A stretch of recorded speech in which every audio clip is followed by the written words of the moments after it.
മയിലെന്ന് അല്ലേ? മയിലേ മയിലല്ല മാനേ, ഇവൻ ഇവിടെ ആരെയോ കാണണോന്ന്. ഓ അതവിടെ ഇരുന്നോട്ടെന്നേ, തനിക്കിവിടെ ആരെയെ കാണണ്ടേ? പിന്നെ പേര് മറന്നു പോയല്ലോ. എന്താ അവളുടെ പേര്? അതെങ്ങനെ എനിക്കറിയാം? രമണി, സരള, സരസു. രമണി സരളൊന്നുമല്ല. അപ്പൊ എന്റെ കയ്യിലെ സ്റ്റോക്ക് തീർന്നു. രമണിക്ക് എന്താ കുഴപ്പം? എനിക്കല്ലേ അറിയാൻ പറ്റുള്ളൂ. ഒന്ന് പോടോടുന്നു. അതെ, ഇവിടുത്തെ ഏറ്റവും സുന്ദരിയായ പെൺകുട്ടിയുടെ പേരെന്താ? ഇവിടെ എല്ലാം സുന്ദരിമാരാ, ഞാനടക്കം. കൊതിയൻ.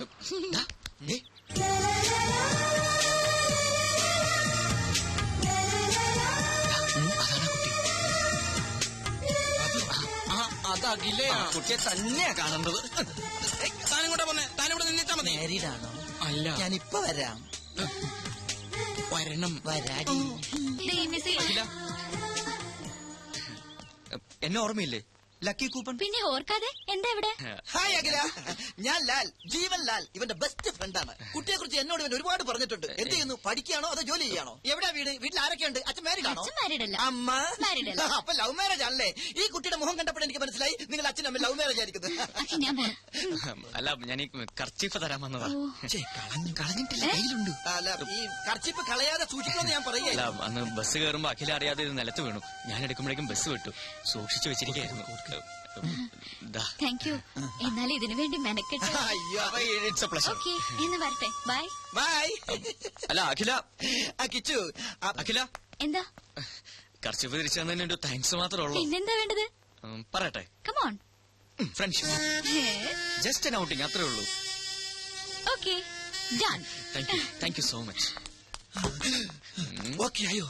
പകുതി ഓക്കെ. അപ്പൊ ബാക്കി പകുതി എനിക്ക് പണി കൂടി. എന്റെ ലൂട്ടി കഴിഞ്ഞു. ഓടി പന്നിച്ചി. വെറുതെ കൊതിപ്പിച്ചു, ദുഷ്ടൻ. ഒരുപാട് സ്വപ്നങ്ങളുമായി നടന്ന ഒന്നും ഫലവത്താവില്ലെന്നാ പറയാറ്. എന്നാലും ഞാൻ സ്വപ്നം കാണും, അതിന് ചെലവൊന്നുമില്ലല്ലോ. കേക്കട്ടെ, എന്തൊക്കെയാ തന്റെ സ്വപ്നങ്ങള്? കിച്ചുവിനെ പോലെ ഒരുപാടൊന്നുമില്ല, ഒരേ ഒരു സ്വപ്നം. സ്വപ്നമെന്നോ ലക്ഷ്യമെന്നോ എന്ത് വേണമെങ്കിലും വിളിക്കാം. സസ്പെൻസ് ഇടാതെ കാര്യം പറയടോ. ആ കാണുന്ന വീട് കണ്ടോ? വീടോ? അതൊരു കൊട്ടാരം പോലെ ഉണ്ടല്ലോ. അതുപോലൊരു വീട് എനിക്ക് സ്വന്തമാക്കണം. എന്തിനാ ചിരിക്കുന്നത്? സിറ്റിയുടെ നടുക്കുള്ള ആ വീടിന് എന്ത് വില വരുമെന്നറിയോ? കുറഞ്ഞത് 1 കോടി. ആയിക്കോട്ടെ. കയ്യിലാകെ ഉള്ളത് മോഡലിംഗ്, എന്നിട്ടും സ്വപ്നം ചില്ലറയൊന്നുമല്ല. അതെ, അതിൽ കുറഞ്ഞ ഒരു സ്വപ്നവും എനിക്കില്ല. അത് ശരി. ഇനി ഈ സ്വപ്നം സഫലമായില്ലെങ്കിൽ എന്ത് ചെയ്യും? കോടീശ്വരനായ ഒരാളെ കല്യാണം കഴിക്കും, എന്നിട്ടത് സ്വന്തമാക്കും. അങ്ങനെ ഒരാൾ വരണ്ടേ? വന്നില്ലെങ്കിൽ അങ്ങനെ ഒരാളെ കണ്ടെത്തി ഞാനങ്ങ് പ്രേമിക്കും. ഓ, എന്തൊരു ബുദ്ധി. എന്നാലും വെറുതെ ഒന്ന് സങ്കല്പിക്കേ. തന്റെ പ്രതീക്ഷയ്ക്ക് വിരുദ്ധമായി കോടീശ്വരനല്ലാത്ത ഒരു സാധാരണ ചെറുപ്പക്കാരനുമായി താൻ പ്രണയത്തിലായി. അല്ല, ജസ്റ്റ് ഇമാജിൻ. നോ, അങ്ങനെ ഒരിക്കലും സംഭവിക്കില്ല. 2 ദുർബലർ ചേർന്നാൽ ഒരിക്കലും ഒരു സ്വപ്നവും പൂവണിയില്ല. അതാണ് എന്റെ കണ്ടെത്തൽ. ഹേയ്, എന്തു പറ്റി? ഹേയ്, ഒന്നുമില്ല. താൻ വളരെ ഫ്രാങ്കാ. വലിയൊരു സത്യം എത്ര സിമ്പിളായി പറഞ്ഞു. കിച്ചു, എന്റെ സ്വപ്നം ഫലിക്കോ?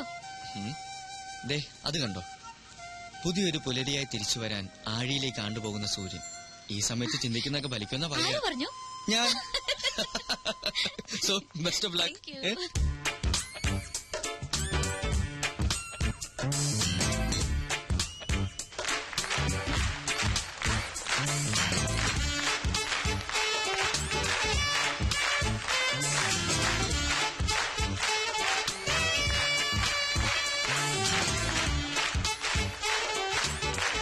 ഇത് കൊള്ളാം. നീ ഇതെവിടെയായിരുന്നു? ഞാൻ സ്റ്റേജിന്റെ പുറകിൽ ഒന്ന് റൂന്ത് കിട്ടി. അവിടെ ആവുമ്പോ മൊത്തമായിട്ട് കാണാമല്ലോ.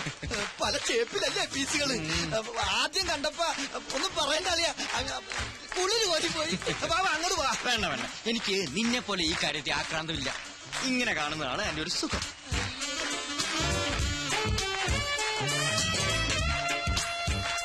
ഇതിനൊരു 40 മാർക്ക് ഞാൻ കൊടുക്കും. നീയോ? അത്രയ്ക്കൊന്നുമില്ല. തൊലി വെളുപ്പ് മാത്രമേ ഉള്ളൂ. ഫീച്ചേഴ്സ് പോരാ. ടീച്ചേഴ്സ് അല്ലടാ, ഫീച്ചേഴ്സ്.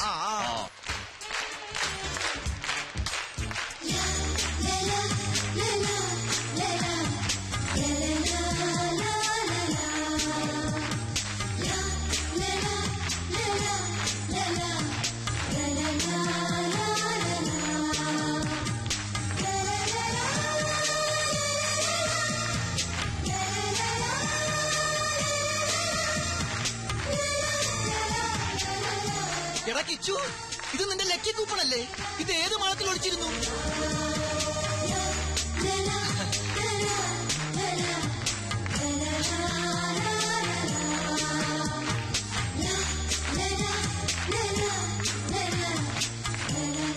ഇതിന്റെ ഫീച്ചേഴ്സ് ഓക്കെ ആണോ?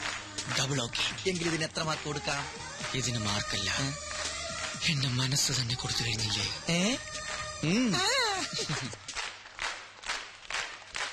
She's nice, beautiful. ഇവളെ നമുക്ക് വേണം. എത്ര പ്രതിഫലം ചോദിച്ചാലും കൊടുത്തരെ. കമ്പനിയുടെ പ്രസ്റ്റീജിയസ് മോഡലാക്കണം ഇവളെ. കറക്റ്റ്, ഞാനത് പറയാൻ തുടങ്ങിയായിരുന്നു. നീ ഇതൊന്നും കേൾക്കുന്നില്ലേ? Yes sir, she's nice, beautiful. എന്നാൽ അവളുടെ ഡീറ്റെയിൽസ് ചോദിച്ച് ഫിക്സ് ചെയ്യ് ഇപ്പൊ തന്നെ. മണ്ണും ചാരി നിന്നവൻ പെണ്ണും കൊണ്ട് പോകുമോ? നിനക്കെന്താ പറഞ്ഞാ മനസ്സിലാവാത്തത്? മനുസാറിന് വേണ്ടി എത്ര പെൺപിള്ളേരുടെ പുറകെ ഞാൻ പോയിട്ടുണ്ട്, എത്ര പേരുടെ തെറി കേട്ടിട്ടുണ്ട്. അപ്പോഴൊക്കെ മനുസാറിന്റെ താല്പര്യത്തിന് ഞാൻ കൂട്ടി നിന്നിട്ടുള്ളൂ. പക്ഷെ ആദ്യമായിട്ടാ എനിക്കൊരു പെൺകുട്ടിയോട് ഇഷ്ടം തോന്നിയത്. ഇപ്പൊ അതും. എടാ മോനെ, നിന്റെ ജീവിത ലക്ഷ്യം എന്താ? സ്വന്തമായൊരു കമ്പനി, സന്തോഷകരമായൊരു ജീവിതം. ഇതൊക്കെ ആര് വിചാരിച്ചാ നടക്കുക? ഈ മുതലാളി ആണല്ലോ. തറവാട് കൈവിട്ടു പോകാതിരിക്കാൻ മാസാമാസം ഗംഗാധര മുതലാളിക്ക് പലിശ അയക്കുന്നില്ലേ? എവിടെന്നാ പണം? ഈ മുതലാളിയുടെ പോക്കറ്റിൽ നിന്ന്. മനുസാറ് സന്തോഷിക്കുന്നിടത്ത് നിന്റെ ജീവിതം രക്ഷപ്പെടുകയാണ്, അത് നീ മറക്കണ്ട. അതൊക്കെ ശരിയാ. എന്നാലും കുന്നാലും ഒന്നുമില്ല. തൽക്കാലം ഇങ്ങനെ ഒരു പെണ്ണിനെ കണ്ടിട്ടില്ല എന്ന് വിചാരിക്കും. ഇനി അവൾക്ക് നിന്നോട് വല്ലതുണ്ട്? അതുമില്ല. അവള് കോടീശ്വരനെ കെട്ടാൻ നടക്കുകയാണെന്ന് നീയല്ലേ പറഞ്ഞത്? എടാ കിച്ചു, സ്വപ്നങ്ങൾ നെയ്തുകൂട്ടാൻ മാത്രമേ നമുക്കൊക്കെ കഴിയൂ. അത് പ്രാവർത്തികമാക്കാൻ സമ്പത്ത് വേണം.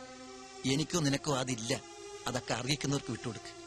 മുതലാളിയോട് കൂറുള്ള ഒരു തൊഴിലാളിയായി ജീവിക്കും. ഇനി ഒന്നും ആലോചിക്കണ്ട. ഐമാറ്റിലെ പുതിയ മോഡലായി അവളെ നിയമിച്ച കാര്യം നീ എന്ന് അറിയിക്കും.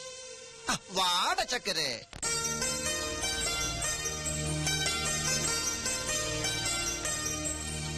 മിസ് അഖില, ഡയലോഗ് ഓക്കെ ആണ്? ഷോട്ട് റെഡിയാണ്. കോസ്റ്റ്യൂം ചേഞ്ച് ചെയ്തു. ഓക്കെ, മാർക്ക് ചെയ്തിട്ടുണ്ട്. ശരി സർ. കണ്ണ, ഈ ആംഗിൾ ഫിക്സ് ചെയ്തു. ഓക്കെ. അതെ, ഏത് ആംഗിളാ ഫിക്സ് ചെയ്തിരിക്കുന്നത്? ഇതാണോ? എന്തിനാ? കോസ്റ്റ്യൂം കൊടുക്കാനാ? ആംഗിൾ ഒക്കെ ഞാൻ ഫിക്സ് ചെയ്തോളാം. താൻ പോയി കോസ്റ്റ്യൂം കൊടുക്കും. ചേടാ, ആംഗിൾ അനുസരിച്ചല്ലേ കോസ്റ്റ്യൂം കൊടുക്കാൻ പറ്റുള്ളൂ. സോറി മാഡം, ഞാൻ അല്പം തിരക്കിലായി പോയി. എല്ലായിടത്തും എന്റെ ഈ 2 കണ്ണുകൾ തന്നെ എത്തണം. Costume section, camera section, lighting section. ചുരുക്കി പറഞ്ഞ ഞാൻ ഇവിടുത്തെ ഒരു ഓൾറൗണ്ടറാ. ഇതാ മാഡത്തിന്റെ കോസ്റ്റ്യൂം. കോസ്റ്റ്യൂം അളവ് കറക്റ്റാ. ഇതിന്റെ ബാക്കി എവിടെ? ബാക്കിയാ? ഇല്ല, ഇത്രേ ഉള്ളൂ. അറേബ്യൻ ജ്വല്ലറിയുടെ ആഡ് എന്നല്ലേ പറഞ്ഞത്? അതെ, ആധുനിക നാരിയുടെ ആധുനിക സ്വർണ്ണ സങ്കല്പം. നോൺസെൻസ്. ഇത്തരം ഡ്രസ്സുകളൊന്നും ഞാൻ ധരിക്കില്ല. ധരിക്കില്ലേ? ഇതെന്ത് കൂത്താ? പിന്നെ ആര് ധരിക്കും? ഞാനാ? ലുക്ക്, അതൊന്നും എനിക്കറിയണ്ട. പക്ഷെ ഞാനിത് ധരിക്കില്ല. ഇങ്ങോട്ട് നോക്കിയേ, കുട്ടി ഇത് ധരിച്ചില്ലെങ്കിൽ മുതലാളിയുടെ പണി കിട്ടുന്നത് എനിക്കായിരിക്കും. ഇല്ലെന്ന് പറഞ്ഞില്ലേ? പോയി ഡയറക്ടറോട് പറ. അതെ, പണത്തിന്റെ പ്രശ്നമാണെങ്കിൽ മുതലാളിയോട് പറഞ്ഞ് ശരിയാക്കാം. തുണി കുറയും തോറും മണി കൂടും.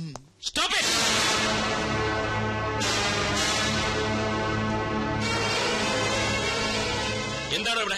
സാർ, ഈ കുട്ടി ഈ കോസ്റ്റ്യൂം ധരിക്കുന്നില്ല. കാര്യകാരണങ്ങൾ പറഞ്ഞ് മനസ്സിലാക്കിയിട്ടും ധരിക്കുന്നില്ല. സാർ ഒന്ന് ധരിപ്പിക്കും. നിർത്തണം. എന്താ ഞാൻ പറഞ്ഞ് മനസ്സിലാക്കേണ്ടത്? സ്ത്രീ ഒരു പ്രദർശന വസ്തുവാണെന്നോ, എന്ത് കൂത്താട്ടത്തിന് നിന്ന് തരണമെന്നോ? സ്ത്രീയെ ആദരിക്കാൻ അറിയാത്തവർ ഈ കമ്പനിയിൽ ജോലി ചെയ്യേണ്ടെന്ന് 100 വട്ടം ഞാൻ പറഞ്ഞിട്ടില്ലേ?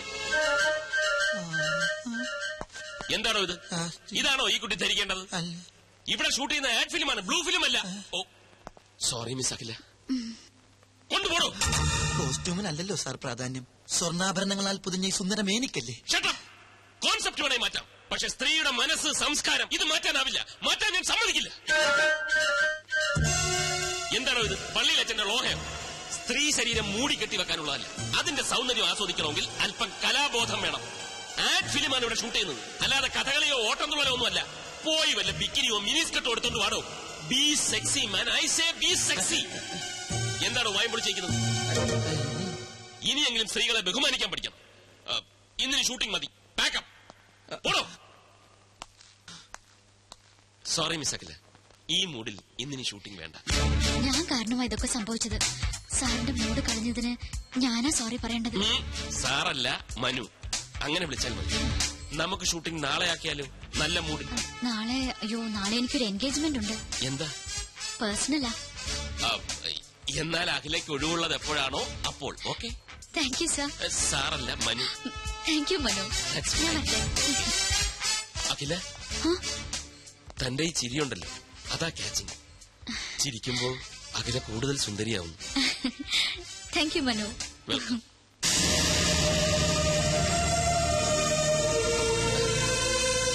ഗംഭീരമായിരിക്കുന്നു പെർഫോമൻസ്. എക്സലന്റ്. അതൊക്കെ ശരി, പക്ഷെ ചെറിയൊരു പ്രോബ്ലം ഉണ്ട്. എന്താ? നാളെ എന്താണ് അവൾക്കൊരു പേഴ്സണൽ കാര്യം? വേറെ വല്ലവരുമായി? അതൊന്നുമല്ല സാർ. ആ കുട്ടിയുടെ ബയോഡേറ്റ കണ്ടു. കണ്ടു. നാളെ അവളുടെ ബർത്ത്ഡേയാ. ഓ, അത്രേ ഉള്ളൂ.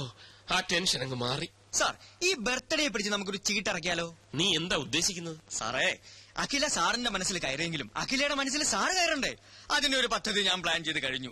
ഇത്തിരി പണച്ചെലവുള്ള കാര്യമാണ്, പക്ഷെ പണം സാറിന് ഒരു പ്രശ്നമല്ലല്ലോ. അതുകൊണ്ട് ആദ്യം പണം തരൂ, എന്നിട്ട് ഞാൻ പ്ലാൻ പറയാം. നടക്കൂ? നടന്നിരിക്കും.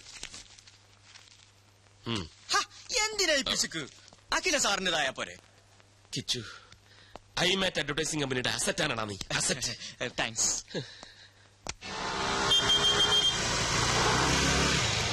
അഖില, എന്തിനായിരിക്കും കിച്ചു ഇങ്ങോട്ട് വരാൻ പറഞ്ഞത്? ആ, ഒരു സർപ്രൈസ് ഉണ്ടെന്ന് മാത്രം പറഞ്ഞു. എന്തോ വിശേഷം ഉണ്ടല്ലോ.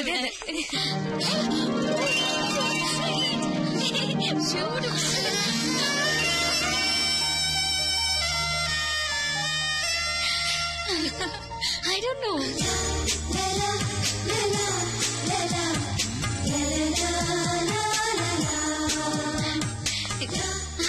എന്തൊക്കെ ചെയ്തൊക്കെ?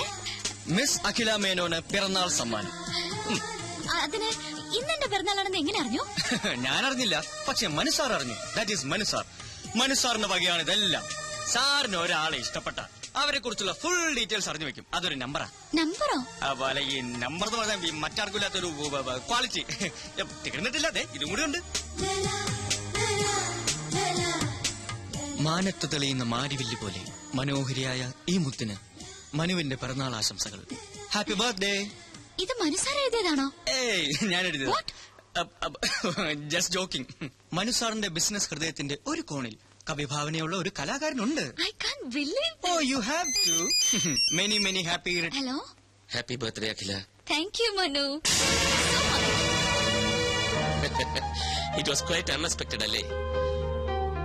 മനസ്സിൽ എന്താണ് ഇങ്ങനെ തോന്നിയെന്ന് ചോദിച്ചാൽ ഐ ഡോണ്ട് നോ. ഈ ജന്മാന്തരങ്ങളുടെ ബന്ധം എന്നൊക്കെ പറയാറില്ലേ?